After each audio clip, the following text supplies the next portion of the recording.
সেটা হচ্ছে, কোর্ট তো অনেক কিছুই বলছে, কিন্তু কোর্টের বিষয়টাকে পালন করবে কি? কোর্ট একটা ব্যাখ্যা করছে, মিশাল একটা ইন্টারপ্রিটেশন হচ্ছে। কোর্ট এটা আগেও বলেছিল, কোর্ট এটা আগেও বলেছিল, কিন্তু আমরা দেখতে পাচ্ছি ওখানে যে রেশন কার্ড বন্ধ, রেশনের সুবিধা বন্ধ হয়ে যাচ্ছে, ঘরের টাকা বন্ধ হয়ে যাচ্ছে, ব্যাংক লোন বন্ধ হয়ে যাচ্ছে, জমি কেনা বেচা বন্ধ হয়ে যাচ্ছে, ডোমিসাইল সার্টিফিকেট দেওয়া বন্ধ হয়ে যাচ্ছে, পরীক্ষার্থীদের নিচে তার ব্যবস্থা বন্ধ হয়ে যাচ্ছে, পাসপোর্ট বন্ধ হয়েছে। ওরা যেরকম তালিকা দিচ্ছ 13টা না কতটা, আমরা এরকম 1300 তালিকা দিতে পারি, যেখানে মানুষের বঞ্চনার ইতিহাস যেখানে লুকিয়ে আছে। বড় দুর্দিন চলছে সাধারণ মানুষের, তারা গরিব, তাদের অ্যাক্সেসিবিলিটি নেই, তারা যেতে পারে না সব জায়গায়। আজকে তার জন্য তাদের এই দুর্বস্থা, তাই তাদের হয়ে আমরা এসেছি। তারা কি প্রত্যেকে সুপ্রিম কোর্টে আসতে পারবে বলুন? আমি ডিজিটাল দেখেছি, আমি প্রথম সুপ্রিম কোর্টে এলাম মানুষের জন্য, আমি নিজে কখনো সুপ্রিম কোর্টের ভিতরে আসিনি। তারা কি করে আসবে বলুন?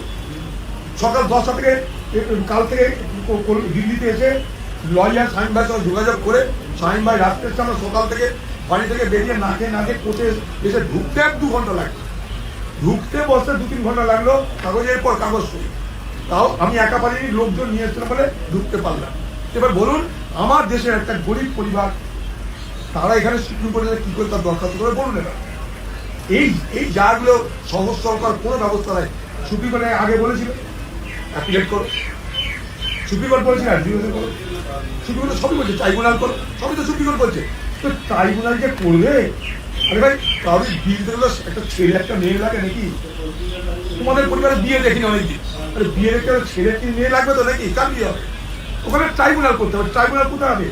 পাট খেতে, ধান খেতে, আখের খেতে, কোথায় হবে ট্রাইব্যুনাল?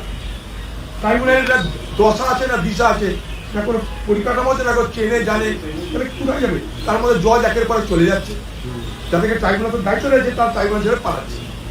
আজকে জলপাইগুড়ি হাইকোর্ট বলছে যে পশ্চিমবঙ্গে যে পরিমাণ পড়ে আছে কেস পেন্ডিং, সেগুলো করতে 21 বছর লাগবে।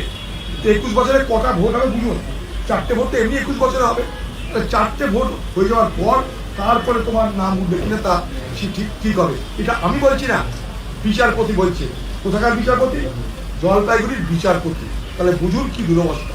তো সুপ্রিম কোর্টের কাছে আমরা এটা সুরাহা চাইতে এসেছি আবার।